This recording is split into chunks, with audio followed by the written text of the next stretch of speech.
ಸರ್ಜಾಪುರ ಗ್ರಾಮಸಭೆ ಆಯವ್ಯಯ ಮಂಡನೆಗೆ ಅಧಿಕಾರಿಯ ವಿರುದ್ಧ ಗರಂ ಆದ ಸರ್ಜಾಪುರ ಗ್ರಾಮ ಪಂಚಾಯಿತಿ ಮಾಜಿ ಉಪಾಧ್ಯಕ್ಷ ಮಂಜುನಾಥ್ ಸರ್ಜಾ. ಆನೇಕಲ್ ತಾಲ್ಲೂಕಿನ ಸರ್ಜಾಪುರ ಗ್ರಾಮ ಪಂಚಾಯಿತಿ ಕಚೇರಿ ಮುಂಭಾಗದಲ್ಲಿ ಸರ್ಜಾಪುರ ಗ್ರಾಮ ಪಂಚಾಯಿತಿಯ ಹಮ್ಮಿಕೊಂಡಿದ್ದ 2026ರಿಂದ 27ನೇ ಸಾಲಿನ ಮೊದಲನೇ ಸುತ್ತಿನ ಗ್ರಾಮಸಭೆ ಆಯೋಜಿಸಲಾಗಿತ್ತು. ಮೊದಲನೇ ಸುತ್ತಿನ ಗ್ರಾಮಸಭೆಗೆ ಅಧಿಕಾರಿಗಳು ಚುನಾಯಿತ ಪ್ರತಿನಿಧಿಗಳು ಚಾಲನೆ ನೀಡಿದರು. ಗ್ರಾಮಸಭೆಯಲ್ಲಿ ಸಾರ್ವಜನಿಕರು ತಮ್ಮ ತಮ್ಮ ಸಮಸ್ಯೆಗಳ ಬಗ್ಗೆ ಆಯಾ ಇಲಾಖೆ ಅಧಿಕಾರಿಗಳ ಮುಂದಿಟ್ಟರು. ಗ್ರಾಮಸಭೆಯ ಬಗ್ಗೆ ಸಾರ್ವಜನಿಕರಿಗೆ ಮಾಹಿತಿ ಸರಿಯಾಗಿ ನೀಡದೇ ಇರುವುದನ್ನು, ಸಾರ್ವಜನಿಕರು ಕಡಿಮೆ ಜನ ಹಾಜರಾಗಿದ್ದನ್ನು ಪ್ರಶ್ನಿಸಿದ ಚಲನಚಿತ್ರ ನಿರ್ಮಾಪಕರು, ಮಾಜಿ ಉಪಾಧ್ಯಕ್ಷರಾದ ಮಂಜು ಸರ್ಜಾ.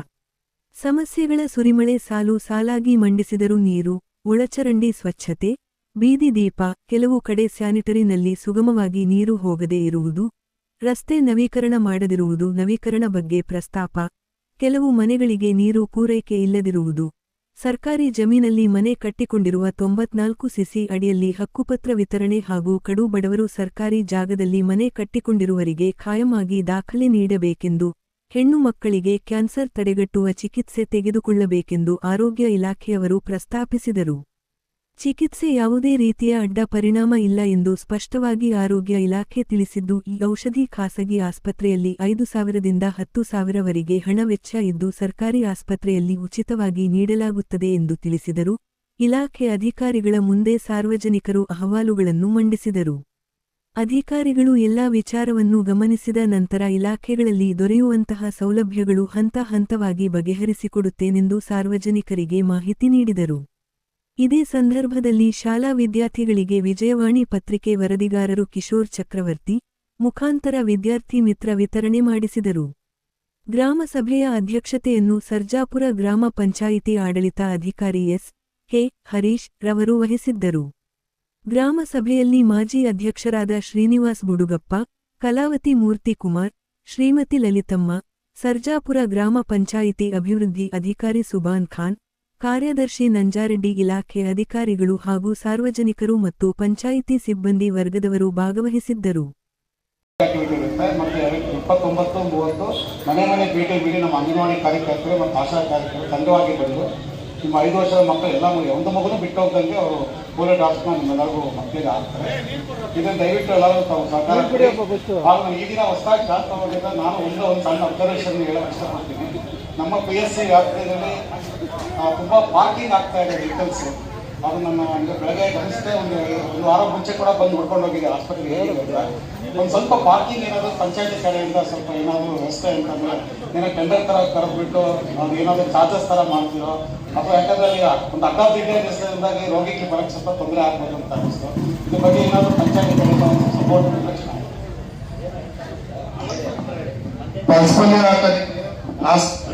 ಹಾಕೋದಕ್ಕೆ ನಮ್ಗೆ 15 ಸಿಬ್ಬಂದಿ ಬರುತ್ತೆ. ಅದಕ್ಕೆ ಊಟದ ವ್ಯವಸ್ಥೆ ನಮ್ಮ ಕಡೆಯಿಂದ ಆಗುತ್ತೆ, ಮಾಡ್ತೇವೆ. ಯಾರು ಹಾಕಿರ್ತಾರೆ ಎಷ್ಟೊತ್ತು ಬಂದಿಲ್ಲ, ಬೇರೆ ಆಸ್ಪತ್ರೆ ಅಲ್ಲೆಲ್ಲ ಒಂದು ಟೆಂಡರ್ ತರ ಹಾಕಿ ಅವ್ರಿಗೆ ಕಲೆಕ್ಟ್ ಮಾಡ್ಕೊಡ್ತಾರೆ. ಸೊ ಅದಕ್ಕೆ ಒಂದು ಕಂಟ್ರೋಲ್ ಇರುತ್ತೆ.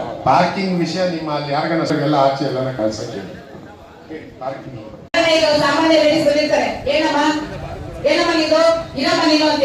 ಅದೇ ಅದಕ್ಕಿಂತ ಮಿಂಚಿದ ಯಾಕೆ ನಾವು ರೆಕಮೆಂಡ್ ತಗೊಂಡು ಬನ್ನಿ ಮೇಡಮ್, ಕುತ್ಕೊಳ್ಳಿ ಮೇಡಮ್. ಯಾಕೆ ಸರ್ ಇದು ಆರಕ್ಷಕರ ಠಾಣೆ ಅನ್ನೋದು ಏನಿರೋದು ಹೇಳಿ. ಮೊನ್ನೆ ದಿನ ಒಂದು ಕೇಸ್ ಪಟ್ಟಣಕ್ಕೆ ಬಂದಿದ್ದಾರೆ, ಮತ್ತೆ ಯಾವ ಮಾಜಿ ಮೆಂಬರ್ ಕೂಡ ಬಂದಿದ್ದಾರೆ. ಯಾವ ರೀತಿ ನಡೆಸ್ಕೋಬೇಕು,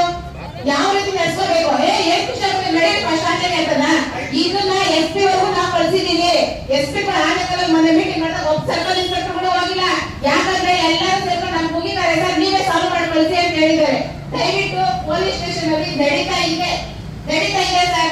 11 ಗಂಟೆ ರಾತ್ರಿ ಒಬ್ಬ ಲೇಡೀಸ್ ಬಂದಿದ್ದಾರೆ ನಿಮ್ ಸ್ಟೇಷನ್ಗೆ. ನೀವ್ ಯಾವ ರೀತಿ ನಡೆಸ್ಕೊಂಡ್ರಿ? ನಾನೇ ಫೋನ್ ಮಾಡಿದ್ದಲ್ವಾ ನಿಮ್ಗೆ? ಹೆಣ್ಮಕ್ಳು ಯಾವ ರೀತಿ ನಡೆಸ್ಕೊಂತ ಇದ್ದೀರಾ ನೀವು? ಯಾವ ರೀತಿ ನಡೆಸ್ಕೊಂತ ಇದ್ದೀರಾ ಸರ್ ನೀವು?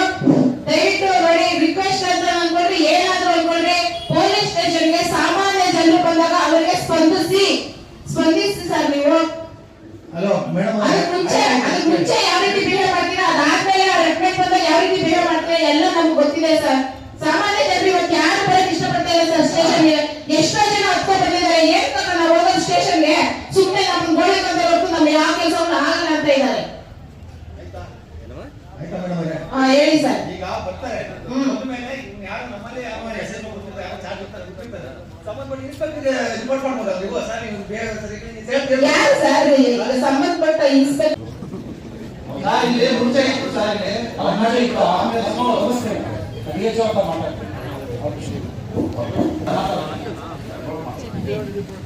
ಧನ್ಯವಾದಗಳು. ಸರ್ಕಾರದ ನಿರ್ದೇಶನ ಇರುತ್ತೆ ಒಟ್ಟು ಕುಟುಂಬದ ಪೇರೆಂಟ್ಸ್ ತಗೊಂತೀವಿ ತಂದೆ ತಾಯಿಗೂ ಇನ್ಕಮ್ ಸರ್ಟಿಫಿಕೇಟ್ ಕೊಟ್ಟಿರ್ತೀವಿ. ಸ್ಕಾಲರ್ಶಿಪ್ ಅಪ್ಲೈ ಮಾಡ್ಬೇಕು ಅಂದ್ರೆ ಮಗು ಇನ್ಕಮ್ ಸರ್ಟಿಫಿಕೇಟ್ ಕೊಟ್ಟಿರ್ತೀವಿ, ತಂದೆ ತಾಯಿಗೂ ಕೊಟ್ಟಿರ್ತೀವಲ್ಲ. ಹೌದು ಸರ್ಟಿಫಿಕೇಟ್. ಬಟ್ ಕನ್ಸಿಡರ್ ಮಾಡೋದು ಓವರ್ ಆಲ್ ಮನೇಲಿ ಎಷ್ಟು ಜನ ದುಡಿತಾರೆ ಅಷ್ಟು ಜನ ಆದಾಯ ಸೇರಿ ಕೊಡ್ತೀವಿ. ಮತ್ತೆ ರಿಕ್ವೆಸ್ಟ್ ಸರ್, ನಿಮ್ಮಲ್ಲಿ ಸುಮಾರು ಮಾತ್ರ ಹಾಕ್ಬಿಟ್ಟಿದ್ದಾರೆ. ಮೇಡಮ್ ಇದು BPL ಕಾರ್ಡ್ ಗೆ ಲಿಮಿಟ್ ಇರೋದು 1,20,000 ಕನೆಕ್ಷನ್ ಬಂದ್ರೆ ಅದೊಂದು ವ್ಯವಸ್ಥೆ ಮಾಡಿ ಸರ್. ಸುಮಾರು ಮಕ್ಕಳಿಗೆ ಸರ್ ಬೇರೆ ಏನಕ್ಕೂ ಆಗ್ತಾ ಇಲ್ಲ. ಆ ಥರದ್ದು ಯಾವ ಪರ್ಸನಲ್ ಆಗಿ ಹೇಳಿದ್ರೆ ಅದೆಲ್ಲ ಕಡಿಮೆ ಮಾಡಿ ಅನಿಸ್ತಿತ್ತು. ನಮಸ್ಕಾರ ಹೇಳ್ತಾ, ನನ್ನ ಹೆಸರು ನಾಗರಾಜ್ ಅಂತ ಹೇಳಿ, ನಾನು APD ಸಂಸ್ಥೆಯಿಂದ ಬಂದಿದ್ದೀವಿ. ನಾನ್ ಗೌರ್ಮೆಂಟ್ ಆರ್ಗನೈಸೇಷನ್ NGO. ನಮ್ಮ ಸಂಸ್ಥೆ ಬಂದು ಲಿಂಗರಾಜಪುರದಲ್ಲಿ ಇರ್ತಕ್ಕಂಥ ಹೆಡ್ ಆಫೀಸು. ಈ ನಮ್ಮ ಸಂಸ್ಥೆ ಬಂದು ಈಗ ಆನೇಕಲ್ ತಾಲೂಕಲ್ಲಿ ಸುಮಾರು 6 ಪಂಚಾಯತಿಯಲ್ಲಿ ವಿಕಲಚೇತನರಿಗೆ ಸರ್ವಿಸ್ ಕೊಡ್ತಾ ಇದ್ದೀವಿ. ಅದರಲ್ಲಿ ಸರ್ಜಾಪುರ ಗ್ರಾಮ ಪಂಚಾಯತಿ ಸದಸ್ಯರುಗಳು ಸಹ ಒಂದು ಸಹಕಾರದಿಂದ ಕೆಲಸ ನಿರ್ವಹಿಸಿದ್ವಿ. ಪ್ರಮುಖವಾಗಿ ನಮ್ಮ ಸಂಸ್ಥೆಯಿಂದ ಏನಪ್ಪಾ ಕೊಡ್ತಾ ಇದ್ದೀವಿ ಅಂತಂದ್ರೆ ಅವರಿಗೆ ಸಾಧನ ಸಲಕರಣೆಗಳನ್ನ ನೀಡ್ತಾ ಇದ್ದೀವಿ. ಉದಾಹರಣೆಗೆ ವೀಲ್ಚೇರ್, ನೆಕ್ಸ್ಟ್ ಲಿಮ್ಸ್ ಆಗಿರ್ಬೋದು. ದಯವಿಟ್ಟು ಯಾರಾದ್ರೂ ಆ ಥರ ತಮ್ಮ ಮನೆಗಳಲ್ಲಿ ವಿಕಲಚೇತನರಿದ್ರೆ ಹೆಚ್ಚಿನ ಮಾಹಿತಿಯನ್ನ, ನೀವು ಬೇಕಾದಂತ ದಾಖಲೆಗಳನ್ನ ನಮ್ಮಲ್ಲಿ VRW ನಾಗರಾಜ್ ಇದ್ದಾರೆ, ಅವ್ರ ಕಡೆ ದಾಖಲೆಗಳು ಕೊಟ್ರೆ ನಾವು ಕ್ಯಾಂಪ್ಗೆ ಇನ್ವೈಟ್ ಮಾಡ್ತೀವಿ. ಡೇಟ್ ಹೇಳ್ತೀವಿ, ಆ ಡೇಟಿಗೆ ಬಂದು ಕ್ಯಾಂಪ್ ತಪಾಸಣೆ ಮಾಡಿದ ನಂತರ ಅವ್ರಿಗೆ ಸಾಧನ ಮಂಜುನಾಥ್ ಸರ್ ಅವರೇ, ನಮ್ಮ ಕಲಾವತಿ ಮೇಡಮ್ ಅವರೇ, ಉಳಿದೆಲ್ಲ ಮಾಜಿ ಸದಸ್ಯರೇ, ಎಲ್ಲ ಇಲಾಖೆ ಅಧಿಕಾರಿ ವರ್ಗದವರೇ ಮತ್ತು ನೆರೆದಿರ್ತಕ್ಕಂಥ ಗ್ರಾಮಸ್ಥರೇ, ಮಾಧ್ಯಮ ಮಿತ್ರರೇ ಮತ್ತು ಆರಕ್ಷಕ ಇಲಾಖೆಯವರೇ. ಸೊ ಈಗ ಈ ಸಭೆಯಲ್ಲಿ ನಮಗೆ ಒಂದು 5-6 ಕಂಪ್ಲೇಂಟ್ಗಳನ್ನ ಪಬ್ಲಿಕ್ಸ್ ಕಡೆಯಿಂದ ಬಂದಿದ್ದಾವೆ. ಹೇಮಂತ್ ಅವ್ರದ್ದು 9th ವಾರ್ಡ್ದು ಸಮಸ್ಯೆ, ಅದು ಮಳೆಗಾಲದಲ್ಲಾಗಿರ್ತಕ್ಕಂಥದ್ದನ್ನು ಇದು ನಮಗೆ ಲಾಸ್ಟ್ ಸಂಡೇನೆ ಕಲಾವತಿ ಮೇಡಮ್ ಇನ್ಫಾರ್ಮ್ ಮಾಡಿದ್ದಾರೆ. ಅದನ್ನು ಸಹ ಕೂಡಲೇ ಸಾಲ್ವ್ ಮಾಡ್ತೀವಿ. ಮತ್ತು ವೆಂಕಟೇಶ್ ಇಲ್ಲೇ ಇದು ಆಹಾರ ಇಲಾಖೆಯವರು ಸಂಬಂಧಪಟ್ಟ ಇಲಾಖೆಯವರಿಗೆ ನಮ್ಮ PDO ಅವ್ರನ್ನ ಕಳಿಸಿ ಮಾತಾಡಿಸಿ, ಅವರು ಆ್ಯಕ್ಚುಲಿ ಹ್ಯಾಂಡಿಕ್ಯಾಪ್ ಇದ್ದಾರೆ, ಅದನ್ನು ಸಹಿತ ನಾವು ಸಾಲ್ವ್ ಮಾಡ್ತೀವಿ. ವಾಟರ್ ಟ್ಯಾಂಕ್ ಈಗ ಆಲ್ರೆಡಿ ಪೊಲೀಸ್ ಸ್ಟೇಷನ್ ಕಂಪ್ಲೇಂಟ್ ಆಗಿ MC ಆಗಿದೆ. ಸೊ ಅವ್ರಿಗೂ ಸಹಿತ ನಾವು ಮಾತಾಡ್ತೀವಿ. ಈಗ ಮೇಜರಾಗಿ ನಮ್ಗೆ ಬಂದಿರೋದ್ರಲ್ಲಿ 7ನೇ ವಾರ್ಡ್ ಡಿಮಾರ್ಟ್ ಮುಂಭಾಗ ಚರಂಡಿ ಬ್ಲಾಕ್ ಆಗ್ತಾ ಇದೆ ಆಗಾಗ ರಾಜ್ಯಕಾಲದ ಪಕ್ಕ, ಅದನ್ನು ಸಹಿತ ನಾವು ಕೂಡಲೇ ಅದನ್ನು ತೆರವುಗೊಳಿಸಿ, ಆಲ್ರೆಡಿ ಮಳೆಗಾಲ ಸ್ಟಾರ್ಟ್ ಆಗಿದ್ದರಿಂದ ಯಾವುದೇ ಅವಘಡ ನಡೀಬಾರ್ದು ಅನ್ನೋ ಒಂದು ಸದುದ್ದೇಶದಿಂದ ತುರ್ತಾಗಿ ಕಾರ್ಯ ಮಾಡಲಿಕ್ಕೆ ನಾವು PDO ಅವರಿಗೆ ಮತ್ತು ಸೆಕ್ರೆಟರಿ ಇನ್ಸ್ಟ್ರಕ್ಷನ್ ಕೊಡ್ತೀವಿ. ಕೆನರಾ ಬ್ಯಾಂಕ್ನವರು ಮಾತಾಡಬೇಕಾದ್ರೆ ಕಲಾವತಿ ಮೇಡಮ್ ರೈಸ್ ಮಾಡಿದ್ವಿ, ID ಕಾರ್ಡ್ ಬೇಕು ಬೀದಿ ಬದಿ ವ್ಯಾಪಾರಸ್ಥರಿಗೆ. ID ಕಾರ್ಡ್ ಸಿಕ್ಕಿದ್ರೆ ಮುಂದಿನ ಸರ್ಕಾರದ ಸವಲತ್ತುಗಳನ್ನು ಪಡೆಯಲಿಕ್ಕೆ ಅನುಕೂಲ ಆಗುತ್ತೆ. ಸೊ ಅದನ್ನು ಸಹಿತ ಪತ್ರ ವ್ಯವಹಾರ ಮಾಡಿ ತಾಲೂಕು ಪಂಚಾಯತ್ ಮತ್ತು ಜಿಲ್ಲಾ ಪಂಚಾಯತ್ಗೆ ಬೀದಿ ಬದಿ ವ್ಯಾಪಾರಿಗಳಿಗೂ ಅನುಕೂಲ ಮಾಡಿಕೊಡ್ತೀವಿ. ಪಶುಸಂಗೋಪನಾ ಇಲಾಖೆಯಲ್ಲಿ ನಮ್ಮ ಪತ್ರಕರ್ತರು ಡಾಕ್ಟರ್ ಕೊರತೆ ಇದೆ ಅಂತ ಡಾಕ್ಟರ್ ಹೇಳಿದ್ರು, ವಾರಕ್ಕೆ 2 ದಿನ ನಾನು ಬರ್ತಾ ಇದ್ದೀನಿ ಅಂತ. ಅವ್ರು ಬಂದಿದ್ದ ಬುಧವಾರ ಮತ್ತು ಶುಕ್ರವಾರ ಆ ದಿನ ಇವರು ಗುಜರಾತ್ಗೆ ಹೋಗಿ ಅಂತರ ರಾಜ್ಯ ಮಟ್ಟದಲ್ಲಿ ಇವರು ಪಂಜಾಬ್ ಕುಸ್ತಿಯಲ್ಲಿ ದ್ವಿತೀಯ ಬಹುಮಾನವನ್ನು ಪಡೆದುಕೊಂಡು ಬಂದಿದ್ದಾರೆ. ಎಡಗೈ ಮತ್ತು ಬಲಗೈಯಲ್ಲಿ ಅವರು ದ್ವಿತೀಯ ಬಹುಮಾನವನ್ನು ಪಡೆದುಕೊಂಡು ಬಂದಿದ್ದಾರೆ. ನಿಜಕ್ಕೂ ಅವರ ಕ್ರೀಡಾ ಸಾಹಸಕ್ಕೆ ಶ್ಲಾಘನೀಯವಾಗಿ ಪ್ರೋತ್ಸಾಹಿಸೋಣ. ಹಾಕಿಸ್ಕೋಬೇಕು. ಲಾಸ್ಟ್ ಟೈಮ್ ಮೇಡಮ್ ಇದ್ದಾಗ ಅವರೇ ಹೊಡ್ಕೊಟ್ಟಿದ್ರಂತೆ ಕಾಂಪೌಂಡ್ನ. ಅದನ್ನೀಗ ಬಂದೋಬಸ್ತ್ ಮಾಡಿ ನೀವು ಸ್ಟಾಪ್ ಬಿಟ್ಟು ಬೇರೆ ಯಾರಿಗೂ ನಿಲ್ಸಕ್ ಬಿಡಬೇಡ್ರಿ, ಯಾರಿಗಾನ ಒಬ್ಬರಿಗೆ ಸೆಕ್ಯೂರಿಟಿ ಇಟ್ಕೊಳ್ಳಿ. ಎರಡೇ ಕ್ವಾರ್ಟರ್ಸ್ ಅಲ್ಲಿ ಇರೋದು, ಬಟ್ ತುಂಬಾ ಪ್ರಾಬ್ಲಮ್ಸ್ ಆಗ್ತಾ ಇದೆ. ನಾವು ಇದ್ರ ಬಗ್ಗೆ ಪೊಲೀಸ್ ಅವ್ರಿಗೂ ಹೇಳಿದೀವಿ. ನೈಟ್ ಅಲ್ಲಿ ತುಂಬಾ ಜನ ಸ್ಟೇ ಮಾಡ್ತಾರೆ, ಎಲ್ಲ ಆಕ್ಟಿವಿಟೀಸ್ ಅಲ್ಲಿ ನಡೀತಾ ಇದೆ. ಮೇಡಮ್ ಇವಾಗ ಎಲ್ಲ ಮಹಿಳೆಯರಲ್ಲಿ ಕೆಲಸ ಮಾಡ್ತಾ ಇರೋದು. ಹೋಗಿ ಸರ್ಕಲ್ ಹೇಳಿ, ಪೊಲೀಸ್ ಹೇಳಿ, ಅವ್ರ ಆಕ್ಷನ್ ತಗೊಂಡಿಲ್ಲ ಅಂದ್ರೆ ನೀವ್ ಹೇಳಿ ಮೇಡಮ್, ನಾವೇ ಆಕ್ಷನ್ ತಗೊಂತೀವಿ. ಮ್ಯಾಮ್ ಇಲ್ಲಿ ಅವ್ರು ರೌಂಡ್ಸ್ ಬರ್ತಿದ್ದಾರೆ ಮ್ಯಾಮ್, ರೌಂಡ್ಸ್ ಬರ್ತಾ ಇದ್ದಾರೆ. ಅವ್ರು ಬರೋ ಟೈಮ್ ಯಾರು ಇರಲ್ಲ ಮ್ಯಾಮ್, ಯಾಕಂದ್ರೆ ಎಲ್ಲ ನಿಯರೆಸ್ಟ್ ಅಲ್ಲಿ ವಾಸ ಮಾಡ್ತಾರೆ. ಸರ್ ಇದು ಲೋಕಲ್ ಆಗಿರೋದ್ರಿಂದ ಅವರೇ ಆಕ್ಷನ್ ತಗೊಳಕ್ ಆಗಲ್ಲ, ಅವ್ರ ಇಲಾಖೆಯವ್ರು ಯಾರು ಇದಕ್ಕೆ ಬರಕ್ ಆಗಲ್ಲ. ಪಂಚಾಯತ್ ಕಡೆ ಇರೋದು ಪೊಲೀಸ್ ಸ್ಟೇಷನ್ ಒಂದು ಲೆಟರ್ ಕೊಡಿ ಸರ್.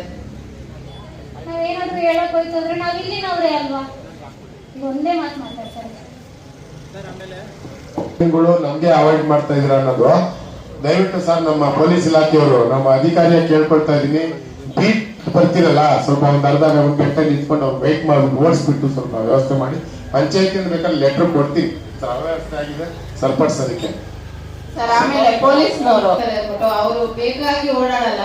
12 ಗಂಟೆ ರಾತ್ರಿ ಅಕಸ್ಮಾತ್ ಎಲ್ಲ ಪೈಪ್ ಹೊಡೆದೋಗಿದ್ರೆ, ನೀರ್ ಸಮಸ್ಯೆ ಇದ್ರೆ, ಇಲ್ಲ ಲೈಟ್ ಸಮಸ್ಯೆ ಏನಾದ್ರು ಸರ್ ಯಾರು ಬಂದವ್ರೆ ಸರ್ ಇಲಾಖೆಯಿಂದ? ಇನ್ನೊಂದೇನಂದ್ರೆ ಪೊಲೀಸ್ ಸ್ಟೇಷನ್ ಅಲ್ಲಿ ಮಹಿಳೆಯರು ಅವ್ರ ಪ್ರಾಬ್ಲಮ್ ಹೇಳ್ಕೊಂಡು ಬರ್ತಾರೆ.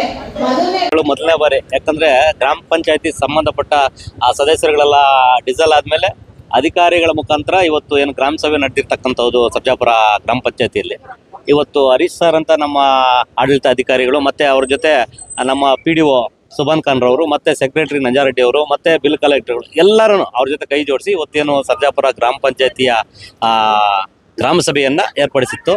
ಆ ಗ್ರಾಮ ಸಭೆಯಲ್ಲಿ ಸಾರ್ವಜನಿಕರು ಅವರು ಸಾರ್ವಜನಿಕರು ಬಂದಿಲ್ಲ ಅಂತ ನಾನು ಸ್ವಲ್ಪ ಸ್ಟಾರ್ಟಿಂಗ್ ಎಲ್ಲ ಮೊದಲನೇದಾಗಿ ಅವ್ರ ಮೇಲೆ ನಾನೇ ಕ್ಲಾಸ್ ತಗೊಂಡಿದ್ದೆ. ಯಾಕಂತಂದ್ರೆ ಸಾರ್ವಜನಿಕರು ಇಲ್ದಿರೋ ಅಧಿಕಾರಿಗಳು ಕರ್ಕೊಂಡ್ಬಂದು ನಾವು ಯಾವುದೇ ಗ್ರಾಮ ಸಭೆ ನಡೆಸೋದು ಅದು ಸರಿಯಲ್ಲ ಅನ್ನಿಸ್ತು ನನಗೆ. ಹಂಗಾಗಿ ನಾನು ನಮ್ಮ ಸಂಬಂಧಪಟ್ಟ PDO ಆಗಿರ್ಬೋದು, ಆಡಳಿತ ಅಧಿಕಾರಿ ಆಗಿರ್ಬೋದು, ಅವ್ರನ್ನ ನಾನು ಕ್ವಶನ್ನು ಸಹ ನಾನು ಮಾಡಿದೆ.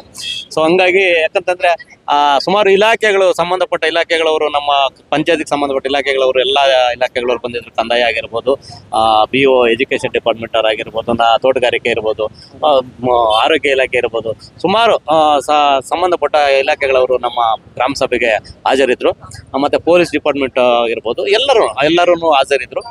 ಹಂಗಾಗಿ ಅವ್ರಿಗೆ ಸಂಬಂಧಪಟ್ಟ ಏನು ಅವರಲ್ಲಿ ಬೆನಿಫಿಟ್ಸ್ ಇದೆ ಅದನ್ನ ಸಾರ್ವಜನಿಕರು ತಲುಪುವಂಥ ವಿಚಾರನ ಮಾಡೋಂಥದ್ದೇ ಈ ಗ್ರಾಮ ಸಭೆ. ಯಾಕಂತಂದ್ರೆ ಸಾರ್ವಜನಿಕರೇ ಇಲ್ಲ ಅಂತಂದ್ಮೇಲೆ ಅವ್ರಿಗೆ ಏನು ಹೇಳಿ ಪ್ರಯೋಜನ ಬಂತು ಇಲ್ಲಿ ಅಂತೇಳಿ ನಾನೊಂದು ಕ್ವೆಶನ್ ಅವ್ರ ಹತ್ರ ಮಾಡಿದ್ದಾಯ್ತು. ಸೊ ಹಂಗಾಗಿ ಬಂದಂಥ ಜನಗಳ ಮುಂದೆನೇ ಇವತ್ತು ಏನು ಗ್ರಾಮ ಸಭೆನಾಗ ಮುಗಿಸಿದ್ದಾರೆ. ಇನ್ನು ಮುಂದಿನ ದಿನಗಳಲ್ಲಿ ನಾವು ಅವ್ರ ಹತ್ರ